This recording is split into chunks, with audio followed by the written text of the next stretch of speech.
después de los acuerdos de paz.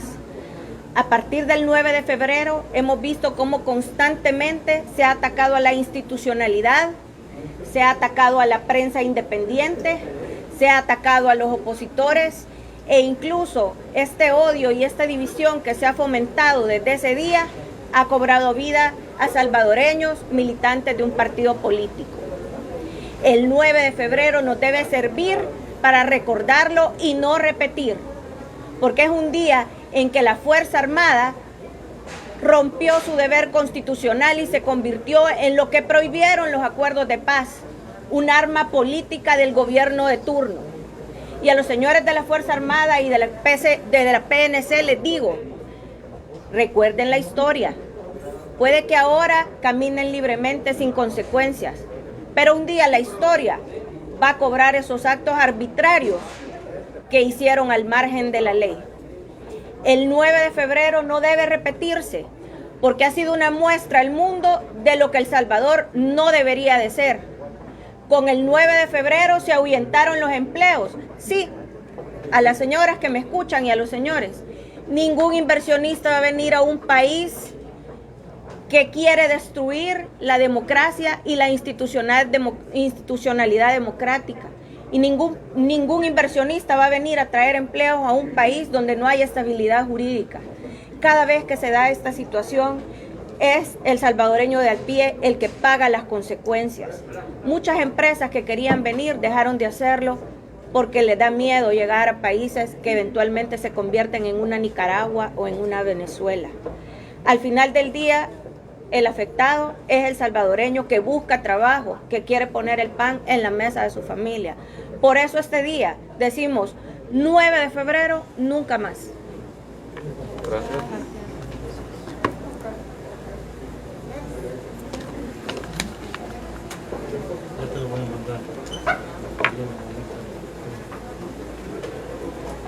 Bueno, vamos a aprovechar.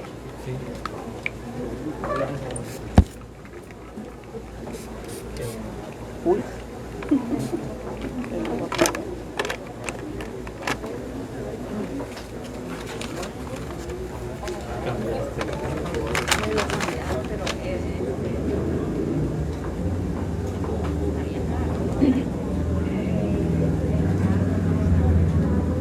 Bueno, ¿estamos listos? Sí. Podemos. Bueno, quisiera saludarlos a nombre del FMLN, por supuesto, junto con Karina Sosa. Venimos acá a estar presentes en la plenaria. Como ustedes saben, este día se cumple un año del estado de golpe fallido. Ese día oscuro en El Salvador, que nunca más se debe volver a repetir. Y que es importante que ahora nosotros podamos advertir al país que aquel hecho que rompió el marco constitucional ha seguido siendo repetido por parte de este grupo que está al frente del gobierno y que todos creímos que con la situación que se generó el 9F del año 2020, pues no íbamos a tener una situación repetitiva, pero se confirma que es un procedimiento sistemático, porque a un año hemos sido testigos de cómo se ha reiterado la violación a la Constitución, cómo se ha reiterado, se ha profundizado la confrontación, el odio, la división y la manipulación desde el gobierno en relación a otras instancias del Estado y en relación también a la dinámica con las distintas fuerzas políticas y sociales. Pero además se ha reafirmado el uso de recursos del aparato del Estado para hacer campaña a favor de un partido político. La intimidación a la prensa, que es un tema que también sigue siendo motivo de preocupación. Ustedes saben cómo se ha generado ese nivel de amenaza y sobre todo también de ofensa a la prensa nacional e internacional, y el tema de la intimidación a los entes contralores. Todos también hemos visto cómo se ha venido atacando a instancias como la Corte de Cuentas, al Instituto de Acceso a la Información, a otras instancias que le corresponde por ley garantizar el control de las distintas acciones y de las distintas decisiones del ente público, del Estado en su conjunto. Y por supuesto, algo que apareció en los últimos meses, que es ya una campaña estructurada de fraude adelantado. Por ejemplo, el delito, la forma ilegal en que se retuvo el FODES por 8 meses. Por ejemplo, el tema del no cumplimiento de las resoluciones de la Sala de la Constitución, de lo constitucional. Por ejemplo, el hecho ahora de no proceder, como manda la Constitución, a adelantar la deuda política a los partidos políticos, que independientemente que alguien esté de acuerdo o no, es un procedimiento legal, ¿no? que es parte de todo el ejercicio democrático que el país realiza cada periodo, cada 3 años, y en el caso del presidente, cada 5 años.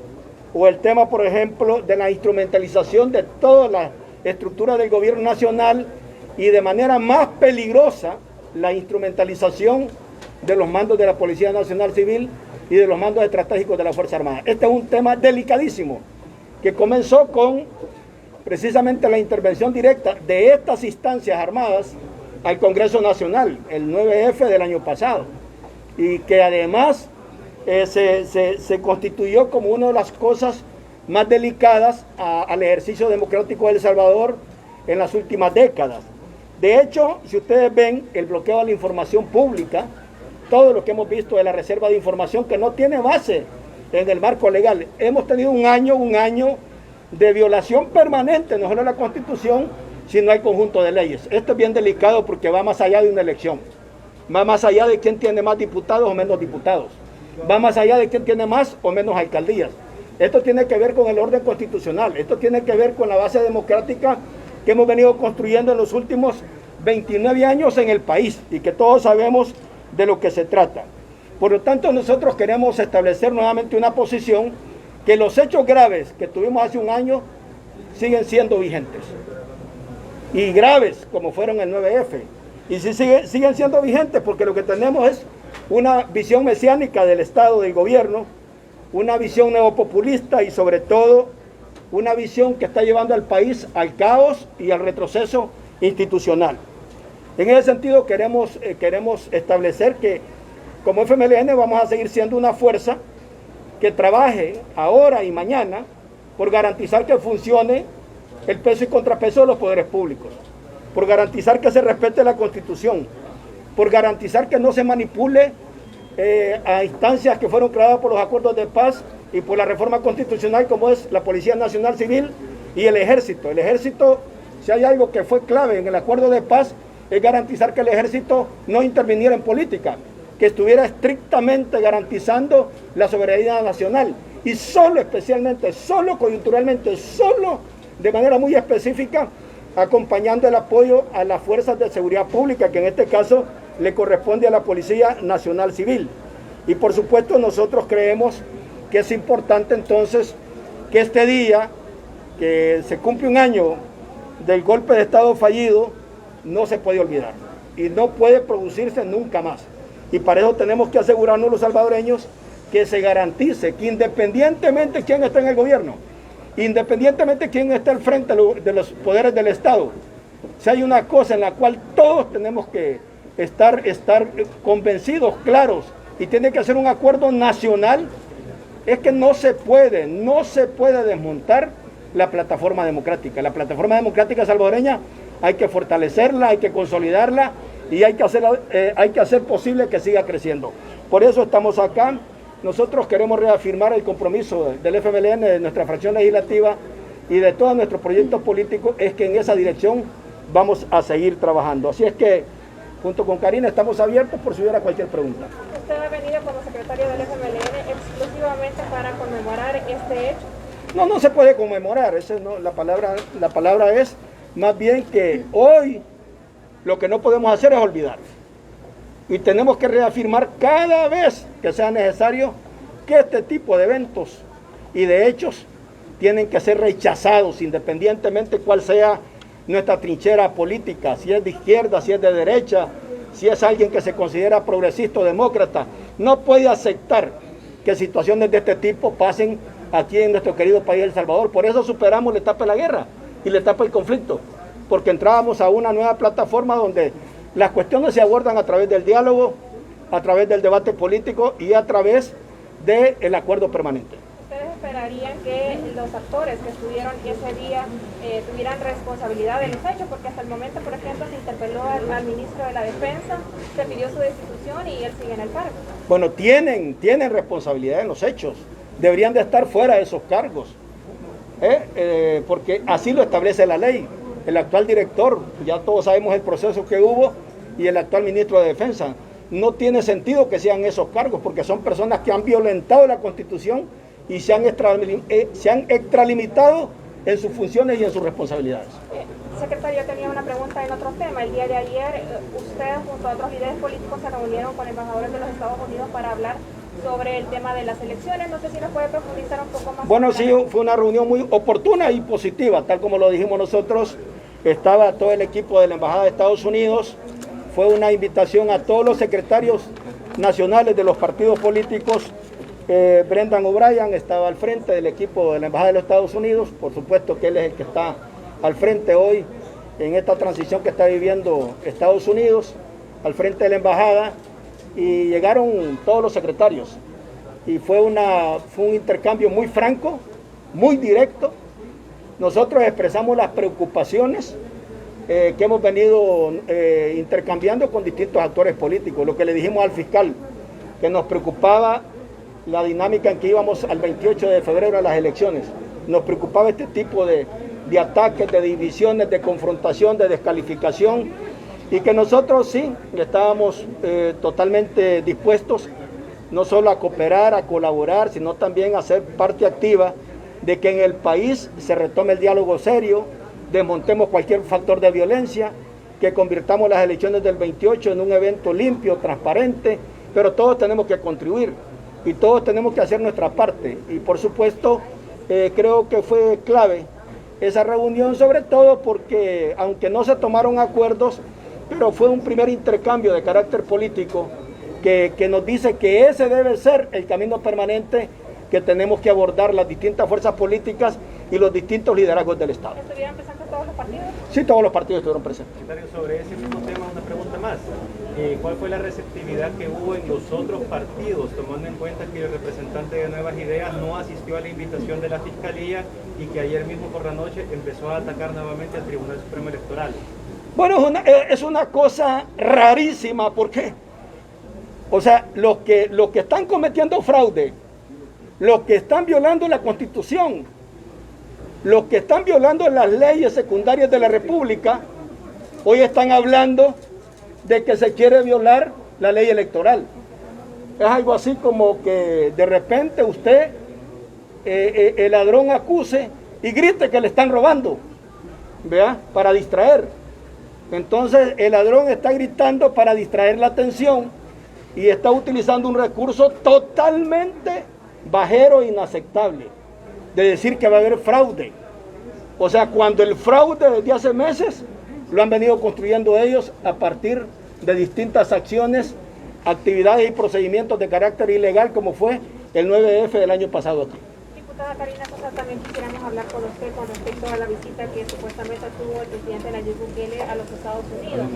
¿Él tenía el permiso de la Asamblea Legislativa para poder salir del país? Bueno, en primer lugar debo decir que fue vergonzoso. Es un rumor que está sonando bastante fuerte, que efectivamente, bueno, y parece ser que un medio le consultó a la canciller acerca de la salida del presidente y que ella confirmó que efectivamente él había salido. Y como mecanismo de defensa que él suele utilizar, empezó a poner mensajes ridiculizando el hecho de salir como él salió, de manera de repente a pedir una audiencia con el presidente de Estados Unidos y sus representantes. Al no recibir respuesta, pues él sale ridiculizando esa posibilidad de haberlo hecho.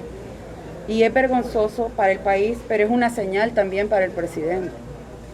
Es una señal que hace un año nuestro secretario general venía advirtiendo justamente en el seno de nuestra convención de las cosas que iban a pasar con estas acciones que él estaba impulsando hoy hace un año.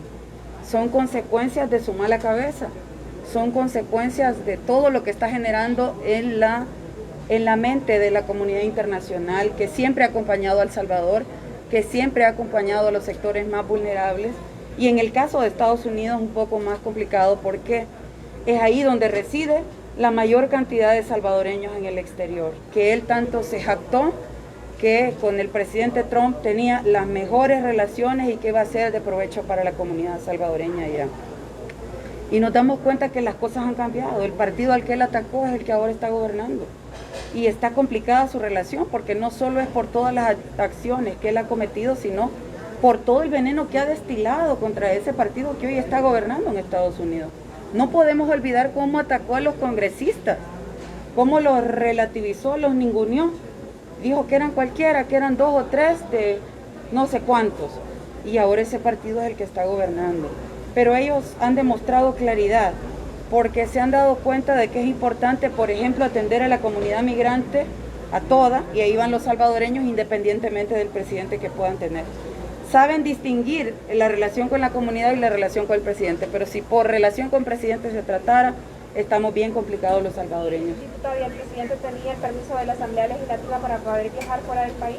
Pues no había venido en los últimos días. Tendría que revisar si el permiso otorgado hace el año pasado todavía estaba en vigencia. Sería muy irresponsable responderlo, porque se le dio para cierto tiempo. Habría que revisar si salió sin permiso, aunque él niega que ha salido, pero su funcionaria, su canciller está confirmando que efectivamente él salió. Tenemos que revisar esa parte.